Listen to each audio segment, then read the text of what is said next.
feels like a family now.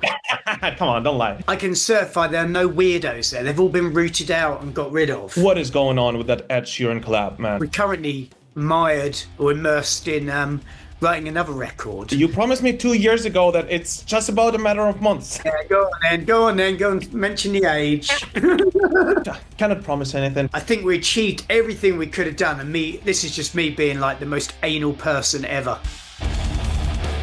Hello, you Metal Pilgrims, and a very special welcome on this interview episode, because today, for the second time, and I'm more than happy to welcome nobody else but Dani Filth once again. Dani, thank you so much for your time and joining me. How are you, man? Yeah, I'm good, thank you. What a pleasure. Man, Kenny, I just realized I was preparing for the interview and I was going to say something like, hey, you remember how we spoke half a year ago? And then I realized it's been 2 years almost now that we spoke. Time flies. How the flip is this possible? I have no idea. But super happy to be talking to you again. Yeah, cool. Yeah, I mean, yeah. It seems like a long time, and then when you connect, you think, well, that was just literally yesterday.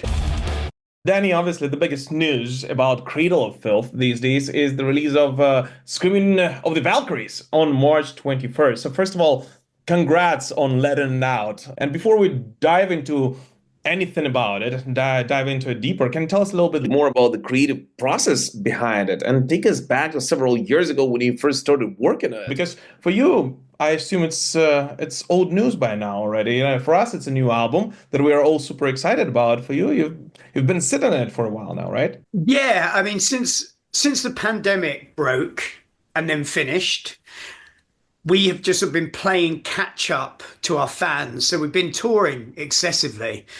And then we replaced two members. So basically the recording began, well, the writing began after that. And then the recording literally took about a year because we couldn't do it continuously because we already had all these big tours planned. So there were sort of interim stages of various instruments being done. Drums first, obviously bass, go away, come back, do guitars, go away, come back. And we actually delivered the album in July of last year. So this is like me getting my second wind of the record, because generally I sit through the entire mix. I've been through all the recording, you know, demos for God knows how long. And then I have about 2 or 3 weeks after it's delivered where I analyze it, thinking, God, could I have done that better? Then I never listen to it again. Literally, it's just on to the next thing. I know it sounds callous, but this opportunity for a slightly longer delay in the release, because they obviously had to join succession of releases and fit in a specific date. Now I'm doing press again. I'm sort of revisiting the album, and it's like I say, it's like enjoying it all over again. But yeah, you're right. It is slightly old hat to us, but it sounds fresh. I'm not going to take away from it. It's an amazing record. It is very well. We'll talk about this in a minute, but looking back at it right now, you know, half a year or a little bit longer than that, would you change anything in it? No, actually not. I mean, well, maybe there was a couple of little bits where I go, I could have. There was an edit, one bit where I changed it, and now I'm thinking it would have been better the other way. But they're so insignificant that I don't think that even if they were instigated, anybody would even recognize them or know. You know, it's just so many little nibbling away at the record in the mix that I think we achieved everything we could have done. And this is just me being like the most anal person ever. Well, obviously, I was able to listen to the album a little bit earlier than most mortal human beings on this earth, and I have to be honest with you, as a long-time Cradle of Filth follower, I loved it. It took me back in a way, but at the same time, it sounded very fresh and crisp. I remember last time we spoke, when you were still working on it in 2023, it was. You mentioned that it will be loved by the fans of old school Cradle of Filth, and I have to agree with you. It's like Dusk and Cruelty meeting Iron Maiden in parts. So did you try to make it specifically, you know, did you try to make it resonate with the old school fan base in a way, or it just naturally came to you like this? Well, I'd like to say we did, but we didn't really, no. I think the injection of fresh blood into the band's veins with Donny and Zoe joining the band may have influenced that a little bit, because up the ante with the twin guitars, and so maybe that was something. Um, our modus operandi for the record was to write a very catchy record. It can be heavy as fuck, but it needs to be catchy. And we also thought, you know what, we're going to dispense with the special edition. Too many times to do special editions is a lot more work. It's great for the people on release day. They get a choice between the two. But then we also got lots of complaints about the album being too long because of the special edition. Uh-huh. And like loads as well, like saying it's an amazing record, but my only critique would be that it's 2 songs too long. And you're going, it is 2 songs too long because they're bonus tracks. So this time we just said to we're not doing that. We don't want any sort of limited edition remix of a demo for Argentina or anything like that. It's just this is it. Okay. There's no intro named as a song. There's no outro named as a song. There's no Super Bowl intermission in the middle. There's nothing like that. It's just 9, originally 10, but that would have been too long. And so not yeah, 9 songs, and I think it still clears 50 minutes. Something around that, yeah. But what do you plan to do with the remaining songs that you worked on? And do you think they will rather reappear on next? No, well, we do have lots of songs before we go in the studio, and it gets narrowed down to the ones we work on. Okay. And then there was one in the studio that just the producer drew a line out. I wanted to pursue it, but in hindsight, it would have just ended up on a special edition. Mhm. I don't think that will see the light of day because we're currently mired or immersed in writing another record. Mhm. Like I say, we've had time, and yeah, we're very prolific at the moment. Like there's lots of ideas coming, lots of riffs, and I don't think there's any need to regurgitate stuff that didn't make a record.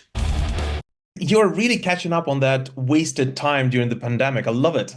First the live album, now this. The first year of the pandemic, I adored. I think I told you that because we were just stuck in this. I was stuck in the studio with a producer for about 4 months, and it was amazing. It got a bit boring after that and worrying. But yeah, you're right. We are trying to catch up. We've had to go out so many places to play, and I mean, we did get a double live album out Yeah. in the meantime as well. Even though this record did take a while to formulate, just because of the backlog of gigs. And that being said, and me mentioning the fact that we are writing new material will clarify that the process of releasing albums will be a lot speedier in future. Well, at least for the next one. We may very well take a break after that for a bit. Wow, that's awesome. So you're going back to the 80s, 90s release schedule. I love it. Every 2 years or so. That's freaking awesome. But we were younger then, and the weight of the world hadn't crushed our spirits. And I guess time seemed longer back then in the glory of our youth. That's cool, man.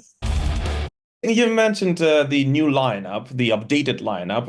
It's been what, 2.5 years now, right? Sorry. 3 years now. All right. Yeah. So, do you still feel like it's a new lineup? Do you still have this adjustment process, or you already feel like a proper band and that's it? We felt like a proper band for ages. Both Donny and Zoe are ace. Really, really cool people. Donny couldn't have been the most perfect guitarist because he has the sort of attributes and style. Bits of him remind me very much of Rich, Mhm. who left to pursue a family life. So we got someone that was like got parts of him and then this whole other North Carolina man character that's just brilliant. He just integrates into the band so well. And Zoe's not doing bad herself. She's just married Ashok, the other Yeah, guitarist. it's like a family So business now. yeah, so either she's a black widow or things are going extremely well. But yeah, I went to the wedding in Arizona at the beginning of the year with my partner, and it was fantastic, amazing. That's awesome. Well, now you have no problems with Ashok and Zoe leaving ever for family business because their family is literally within the within the band. Yeah, exactly. Well, it feels like a family now. After so many years of just getting to a level, you start ditching, you make mistakes and you get back up. You meet people who don't work out. and then eventually you get a crew, management, just all the people. There must be at least 50 people in the periphery of the band that we call family, Mm. and I can certify there are no weirdos there. They've all been rooted out and got rid of. Uh, so it does feel like family. It really does. This is awesome, and it's very important for for any band to move forward, but let alone for a band that's been around for three more decades, through Yeah, go on then, go on then, go and mention the age. imagine your age. It's weird because I know we've been around for 30 years, but I'm only 25. How did that happen? Well, the thing is, also, I mentioned at the beginning of the interview that I've been following you since pretty much the beginning of Cradle of I know you've got a court order for that. Yeah, so I think it makes both of us. Going back to the album itself, I feel like the Screaming of Valkyries on it, you managed to sound significantly darker and heavier without really trying to do it, without really downtuning too much or anything like this, right? But you really did manage to evoke those feelings. They sometimes it sounds creepy in parts, which is what I love about Cradle of Filth. Do you think the current events around the world somehow influenced both the sound or the lyrics of this album, or not at all? Yeah, yeah, absolutely. Well, I mean, you can't help but be influenced by that. And it's not really going. In fact, it's got worse since last we spoke because we obviously had the Israeli um, Yeah. flicked as well as the ongoing Ukrainian Russian thing. Um, And yeah, I think the title came. The title is in a line from the last song, Mhm. and although the album boasts Mormon escapism with songs about vampirism, and that's how I think a lot of it heralds back to dusk and uh, maybe cruelty, Midian, what have you, is because when those songs were presented to me, or some of them, we don't have whole songs all the time. We start from scratch, but sometimes like a bass player will present a whole track. And when I heard some of these almost finished songs, I was like, oh my God, this reminds me so much of when I was writing for blah, blah, blah, blah. And maybe that's, like linking it back to the past. Um, but sorry, I've lost the thread. What was I saying? I know what I was saying, but what was the question Do again? you think that the world we live in, did it influence the Oh, doc? yes, sorry. Yeah, yeah, yeah. So the album is very positive. It begins to live deliciously. And like I say, escapism, vampirism, ritualization, occultism, Lovecraftianism, all these things that are beautiful about the band. And really the last song is the one that is stark in contrast and paints a bleak picture. Mhm. But the events in the song and the lyrics have already happened. So really, it's a sense of hope because it's very Dickensian in the fact that the ghosts have come and told you what your problems are, and you've got to deal with it because you've been given a second chance. Um, but the screaming of the Valkyries, how I relate it to current world events, is that it is almost like the signal of a cataclysmic event, like seeing a mushroom cloud, an atomic bomb explode upon a city, or standing on a beach and looking at a 100-meter high tidal wave. It's that moment of realization that it's too late. Mhm. And the screaming of Valkyries, if you think of it metaphorically, that if you were to hear like this deafening screaming from the heavens, you would know that Asgard was overrun, the Valkyries have been slaughtered, ushering in Ragnarok, Dark New Age, and it would. I just to me was a frightening concept because there were. I heard some weird things in the middle of the night once, not so long ago, probably around the same time I was writing the record, when I was staying out in Brazil. I know, it's sorry, not Brazil, Corfu, and yeah, just like this weird noise, weird, really weird, loud noises. And it was the contrast between the stillness of the night and that was quite terrifying. So I magnified and imagined a sound that everybody could hear all at once across the globe. I just think it would be like a very terrifying and final. There would be such finality to it. Like, oh no, this is it. Yeah. So that's where that comes from. And it's also a very good heavy metal album title. That's true. And what I love about metal, and me being a Ukrainian in Ukraine and being here for the past 3 years, especially, metal has helped me and thousands of Ukrainians as well to certain, in a way, escape to a better world, and to the world where there's no. And this is one of those albums that, although it is very dark and heavy, it's still, a fantasy album in a way that really helps you do that. And it's been on repeat for me for the past couple of weeks. I'll be honest with you, in my iPhone. Oh, that's good.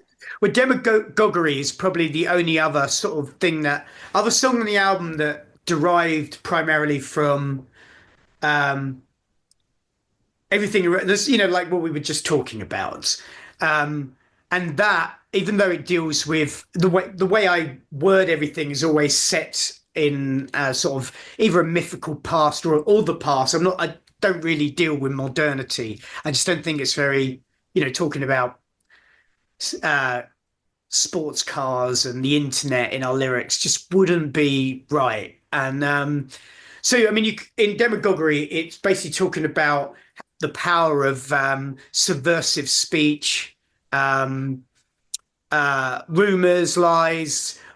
You can liken it to this online warfare that's going on, where it's trying to tell people what's happening in the world by just fake news, basically.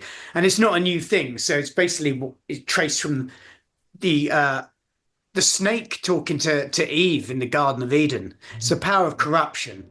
Um, and I think that song is mired originally in that context. That that alone of all the other songs I would say had a slight political edge, Mhm. maybe, or at least inspiration from current affairs, whereas the rest is just, I think, pure escapism and pure enjoyment. Even the very sad song has is full of hope because it's about bridging the gap between life and death and um, rejoining someone that was very, that you built a bridge to with your heart. Well, talking about other songs, I know we're pressed on time, so I'll try to be quick. You have other things to do instead of talking to me. But one other thing that we we spoke about last year, and I know you've been asked about it gazillion times, but Metal Pilgrims do deserve to know is what is going on with that Ed Sheeran collab, man? You promised me 2 years ago that it's just about a matter of months. That's true. But again, things superseded that the album. And there's like blast radius around the album because obviously it can't interfere with that Yeah. and it can't overshadow it, which it could quite easily do because obviously from an outside perspective, you've got a mega star on there and people just want to listen to it out of curiosity. Mhm. And two, there's a blast radius now in place around something that's cooking for Ed, which I don't know what it is, but I presume he's got some new material coming Huh? out. The It's not a problem. It's a timeless song. The production is incredible. Um, and yeah, I think holding on for a little bit. It's not us being difficult and trying to strain people's tensions and like, oh my God, I must listen to this. Um, People are going to hear it, they'll love it, and then they'll go, yeah, move on to something else that's interesting. So everybody can wait. It's just it needs to come out in the right spot. Yeah, it's like a fine wine. Let's hope it will age well, and but I can imagine that it's so hard to align the schedules between two. Yeah. And doing yeah, it's just got to be at the right time. And his management's needs a bit, well, as does ours. Uh, carries some respect, needs respect, and needs respecting their wishes and you know Mhm. ripples and all that. Another thing that which so many people wanted to know after I announced that I'll be doing an interview with you this morning, that Cradle of Filth, in addition to writing kick-ass heavy metal music, were always known for its theatrics and imagery overall. And on this album, once again, the latest video you guys put out is quite graphic and very much of a storytelling piece. And back in 2001, I think it was that you guys did Cradle of Fear movie that you took part of it in it, right? So did you ever think of expanding the Cradle of Filth empire in a way and doing more graphic stuff like a movie or something like this along? Well, absolutely, yeah. I mean, there are plans for all kinds of things. Some things work, some things don't. I mean, there are lots of things in the pipeline. We have a thing with Vetements this year, which is a big fashion brand that we're doing a capsule with. That's sort of high end stuff. But then we're also doing a thing with Blackcraft Cult as well. Mhm. Um, yeah, and there's some other things I can't really talk about because jinxing it and the fact that a lot of it's in embryonic stages. But I've wanted to do a movie for ages, um, but there has to be assurances, like committing huge swathes of time to something that may not get off the ground is something that I might have done as a younger man. But with a new girlfriend, a new commitments, and just the fact that we've got great management, which I spoke to you about before, who have a 5 year plan for us or thereabouts, and everything's just getting so busy that yeah, I'd love to do this, but there's only so many hours in the day, and frankly, I would need to know that we would have the finance to do that because even a cheap movie, you're talking 1 million plus. Yes. I know that just from doing, short videos, how expensive everything is. And it's not just about what goes on, the celluloid part of it. It's the accommodation and mapping people, getting people to places and locations. And that's where all the cost, lies. So, yeah, I would love to do it. But if you know anybody who's got a spare million, send them my way, eh? I'll ask him around, man. I cannot promise anything, but maybe wait, just no. Wait, you just I'm a little found short. I'm a little short on my back. them. And to close this, Oh, I just wanted to say, you mentioned about the video. yeah. We have a new video Right. coming out next week as well Wow, that's awesome. for the track White Hellebore. Hmm. Uh, then there'll be a sort of visualizer, which is like a video, but not quite as involved or expensive, but it will look great coming out for Demagoguery probably a couple of weeks after that. But next week's video, White Hellebore, and I presume that's coming out to tie in with the release date.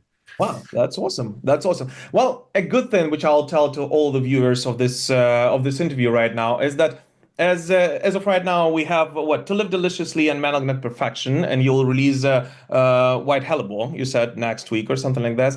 And none of these tracks are actually my favorite ones on this album. Which is good, which is a good thing, isn't it? Exactly. That's so if you like this one, just wait until the rest of the album because it's actually much better. I'm just kidding. What is your favorite song?